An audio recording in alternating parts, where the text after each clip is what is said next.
Hello વિદ્યાર્થી મિત્રો, એજ્યુકટેકનો ચેનલમાં આપનું સ્વાગત છે। આજે આપણે શીખીશું ધોરણ 2 વિષય ગુજરાતી પાઠ 1 ટબુકલું હું ટાઢું। પાઠ 2ની સમજૂતી મેળવીશું તથા તેની અંદર આવતા પ્રશ્નોના જવાબની પણ સમજ મેળવીશું। વિડીયોનો આ બીજા ભાગ છે। પહેલા ભાગનો વિડીયો તમે વિડીયોના ડિસ્ક્રિપ્શનમાં આપેલી લિંક પરથી મેળવી શકો છો। તો ચાલો શીખીએ પાઠ 1 ટબુકલું હું ટાઢું।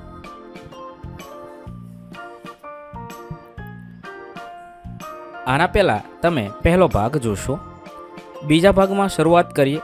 12 ચિત્રની વાર્તા મુજબ ક્રમ આપી વાર્તા લખવાની છે। તમે ટાઢા ટબુકલાની વાર્તા આગળના ભાગમાં જોઈ, તેની અંદર આપણે વાર્તાના જે ક્રમ હતો તે મુજબ આપેલા ચિત્રને આપણે વાર્તાનો ક્રમમાં લખવાનું છે।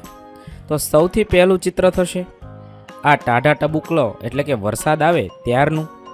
બીજું ચિત્ર થશે સિંહ અને સિંહણ છે એ વાત કરે છે। સિંહ જ્યારે ટાઢા ટબુકલાની વાત સિંહણને કરે છે એ ચિત્ર છે। પછી ત્રીજું ચિત્ર છે એની અંદર છે વાંદરો લટકી રહ્યો છે ને સિંહ ને સિંહણ જાય છે ત્યારે પૂછે છે। પછી ચોથા ચિત્રની અંદર બધા લોકો છે ત્યાં પહોંચ્યા છે। પાંચમા ચિત્રની અંદર છે એ પાછળથી પૂંછડા છે એ બાંધી રહ્યો છે અને છઠ્ઠા ચિત્રની અંદર વાંદરાનું પૂંછડું કપાઈ ગયું છે। આવી રીતે આપણે વાર્તાનો ક્રમ મુજબ વાર્તા લખવાની છે, એટલે કે વાર્તાના ક્રમ આપેલા ખાનામાં લખવાના છે। 13મું છે આપેલા વાક્ય વાર્તામાંથી શોધો અને તેની નીચે લીટી કરો। અહીંયા 5 વાક્ય છે। સિંહ કહે, અરે ભાગવા માંડ, ટાઢું ટબુકલું આવ્યું છે। બીજું વાક્ય છે સિંહને થયું, હાશ છૂટા, એ તો જાય ભાગ્યો, રસ્તામાં સામે સિંહણ મળી। ત્રીજું વાક્ય છે થોડી વારમાં ચાંદા મામા ઉગ્યા। આ બધા વાક્ય છે એ તમારે પાઠમાંથી શોધવાના છે અને એની નીચે લીટી કરવાની છે। ત્યારબાદ પ્રશ્ન નંબર 14 ખૂટતું લખો। પહેલું છે ડોશીમાં બેઠા બેઠા રેટીઓ કાતતા હતા, એટલામાં ખાલી જગ્યાના છાંટા પડવા માંડ્યા, તો વરસાદના છાંટા પડવા લાગ્યા। 2 એણે અંધારામાં પહેલા સિંહને જ ખાલી જગ્યા માની લીધો, તો ગધેડો માની લીધો। 3 વાંદરાભાઈ તો ખાલી જગ્યા કરતા ઝાડની ડાળે ડાળે ફરી વળ્યા, તો હુપા હુપ કરતા કરતા ઝાડની ડાળે ડાળે ફરી વળ્યા। પ્રશ્ન નંબર 15 છે નીચેના વાક્ય કોણ બોલ્યું હશે તે વિચારીને લખવાનું છે। 1 હું ટાઢા ટબુકલા સિવાય કોઈથી ડરતી નથી, તો ડોશીમાં બોલ્યા હશે। ત્યાર પછી બીજું વાક્ય છે મારાથી બધા ડરે પણ મને ટાઢા ટબુકલાની બીક લાગે, એ સિંહ બોલે છે। ત્રીજું છે અરે મરી ગયો, હું તો ગધેડાના બદલે સિંહ પર બેઠો છું, તે જોઈતારામ બોલે છે। 4 રાજા થઈને ડરો છો, મને બતાવો કયા ઝાડ ઉપર ટાઢું ટબુકલું બેઠું છે, આ વાંદરો બોલે છે। 5 અરે બાપરે, ટાઢા ટબુકલાએ તો આપણી પૂંછડીઓ બાંધી દીધી, આ સિંહ બોલે છે। 6 આ ટાઢા ટબુકલાએ તો મારી કમર તોડી નાખી, આ સિંહણ બોલે છે।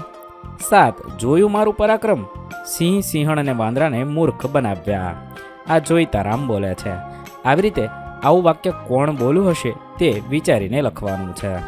16 વાક્યોને વાર્તાના ઘટનાક્રમમાં ગોઠવો અને ક્રમ પ્રમાણે લખવાના છે। તો આપેલા વાક્ય છે એને આપણે વાર્તાના ક્રમમાં લખવાના છે। 6 વાક્ય આપેલા છે તેને વાર્તાના ક્રમમાં પહેલું વાક્ય થશે ડોશીમાં બેઠા બેઠા રેટીઓ કાતતા હતા। બીજું વાક્ય થશે બહાર એક સિંહ લપાઈને બેઠેલો છે। ત્રીજું વાક્ય થશે સિંહ અને સિંહણ ઝપાટા બંધ ભાગ્યા, ત્યાં સામે વાંદરાભાઈ મળ્યા। પછીનું વાક્ય થશે સિંહ અને સિંહણ વાદે ચડ્યા। પછીનું વાક્ય થશે સિંહ અને સિંહણે છેટે ઊભા રહીને પેલું ઝાડ બતાવ્યું, અને છઠ્ઠું વાક્ય થશે છેવટે વાંદરાભાઈનું પૂંછડું તૂટી ગયું। આવી રીતે આપણે આપેલા વાક્યોને વાર્તાના ઘટનાક્રમમાં ગોઠવવાના છે અને ક્રમ પ્રમાણે લખવાના છે। હવે 17 છે ચિત્રને આધારે જવાબ લખો। અહીંયા સિંહનું ચિત્ર છે। પહેલું હું કોણ છું, તો સિંહ છે। મને ક્યાં ક્યાં જોયો છે, તો પ્રાણી સંગ્રહાલયમાં જોયો છે અથવા જંગલમાં જોયો છે। હું શું કરતો હતો, તો આમ તેમ ફરતો હતો। પછી ચિત્ર છે વાઘ, હું કોણ છું, તો વાઘ, મને ક્યાં ક્યાં જોયો, તો પ્રાણી સંગ્રહાલયમાં જોયેલો છે। હું શું કરતો, તો મેળા ઉપર બેઠો હતો।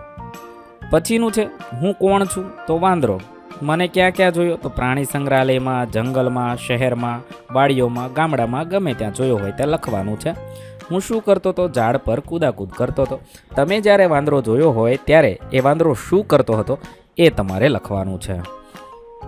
પછી છે હું કોણ છું, તો ગધેડો, મને ક્યાં ક્યાં જોયો, તો ગામમાં જોયો, શહેરમાં જોયો, આ સિવાય અન્ય જગ્યાએ તમે જોયો હોય તો તમે લખી શકો છો. હું શું કરતો તો ભાર ઉપાડીને જતો હતો. તમે જોયો હોય ત્યારે ગધેડો જે કરી રહ્યો હોય તે તમારે લખવાનું છે. ક્યારેક ચરતો હોય, ભાર ઉપાડીને જતો હોય તો ગમે તે લખી શકો છો. 18 પંક્તિઓ પૂર્ણ કરો. ઉંદર મામા ફરવા નીકળ્યા, પહેરી પેન્ટ ટી શર્ટ, જોઈ ખુલ્લું બારણું, ઘરમાં પેઠા ઝટપટ ઝટપટ, નવા નકોર કપડાં કાતરા, કટકટ કટકટ. ત્યાર પછી આગળ છે, ત્યાં તો ઘરમાં ખખડ્યું કંઈક, તો ખટખટ ખટખટ. આ તો પેલા બિલ્લી માસી, સાડી તેમની ઝગમગ, ઉંદર ખાવા બિલ્લીની જીભ જાય લબલબ, જીવ બચાવવા ઉંદર મામા છટક્યા ત્યાંથી ઝટપટ. પ્રશ્ન નંબર 19. પ્રશ્નોના જવાબ 1-2 શબ્દમાં લખવાના છે. 1. વાર્તામાં કોનું પૂંછડું તૂટી ગયું? તો વાંદરાનું પૂંછડું તૂટી ગયું. 2. ડોશીમાં કોને ટાઢું ટબુકલું કહેતા હતા? તો વરસાદના છાંટાને ટાઢું ટબુકલું કહેતા હતા. 3. વાંદરાએ ટાઢા ટબુકલાને શું નામ આપ્યું? તો પૂંછડા તોડ નામ આપ્યું હતું. 4. કોણે ટાઢા ટબુકલાને કેડ ભાંગણું કહ્યું? તો સિંહણે કહ્યું.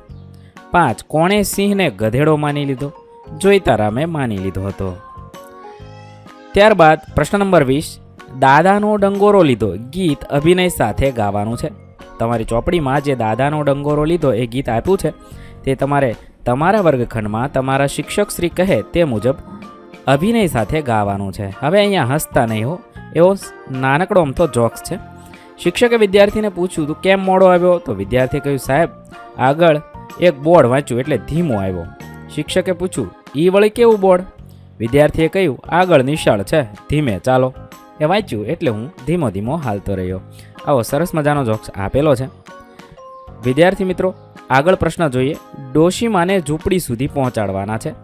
અહીંયા ચિત્ર આપેલું છે, એ ચિત્રની અંદર તમારે ડોશીમાને ઝૂંપડી સુધી પહોંચાડવાનું છે. મેં અહીંયા પહોંચાડ્યું છે તો આ મુજબ છે કે તમે આ રીતે લીટી કરી ડોશીમાને ઝૂંપડી સુધી પહોંચાડશો. તમારે તમારા પાઠ્યપુસ્તકની અંદર જે આવું ચિત્ર આપ્યું છે તેની અંદર આવી રીતે લીટી કરી અને ડોશીમાને ઝૂંપડી સુધી પહોંચાડવાના છે. આ રીતે છે એ ડોશીમા ઝૂંપડી સુધી પહોંચશે. અહીં આપણો પાઠ 1 પૂર્ણ કરીએ છીએ. વિદ્યાર્થી મિત્રો, ધોરણ 2ના ગુજરાતી વિષયના તમામ પાઠના પ્રશ્નોના જવાબના વિડીયો આપણી ચેનલ પર ઉપલબ્ધ છે, જે તમે ધોરણ 2 ગુજરાતી નામના પ્લેલિસ્ટમાંથી મેળવી શકો છો. પ્લેલિસ્ટની લિંક વિડીયોના ડિસ્ક્રિપ્શનમાં આપેલી છે, તથા જો તમારે તેની પીડીએફની જરૂર હોય તો તે તમે આપણી એપ્લિકેશન પર મેળવી શકો છો. એપ્લિકેશનની લિંક પણ વિડીયોના ડિસ્ક્રિપ્શનમાં આપેલી છે. વિદ્યાર્થી મિત્રો, આપેલા વિડીયોની જો તમારે પીડીએફની જરૂર હોય તો તમે આપણી એપ્લિકેશન સ્માર્ટ સાથી પરથી મેળવી શકશો. વિદ્યાર્થી મિત્રો, આપણી એપ્લિકેશન સ્માર્ટ સાથી પ્લે સ્ટોરમાં આવી ગઈ છે, જેની અંદર તમે બધા વિભાગ જોઈ શકો છો. તેની અંદર વિવિધ ધોરણ છે. ધોરણ ઉપર ક્લિક કરતાં વિવિધ વિષય ખુલશે. વિષય ઉપર ક્લિક કરતાં તેની અંદર આવતા પાઠ ખુલશે. તેની અંદરથી તમે પાઠ્યપુસ્તક પણ ડાઉનલોડ કરી શકો છો. તેની અંદર આપેલા પાઠમાં ક્લિક કરતાં તમે પાઠની પીડીએફ, સ્વાધ્યાયની પીડીએફ, સ્વાધ્યાયન પોથીની પીડીએફ, પાઠના વિવિધ વિડીયોઝ, સ્વાધ્યાયના વિડીયોઝ, સ્વાધ્યાયન પોથીના વિડીયોઝ બધું જોઈ શકો છો અને ડાઉનલોડ પણ માત્ર એક ક્લિકમાં કરી શકો છો. વિદ્યાર્થી મિત્રો, આપણી એપને સપોર્ટ કરજો, ડાઉનલોડ કરજો.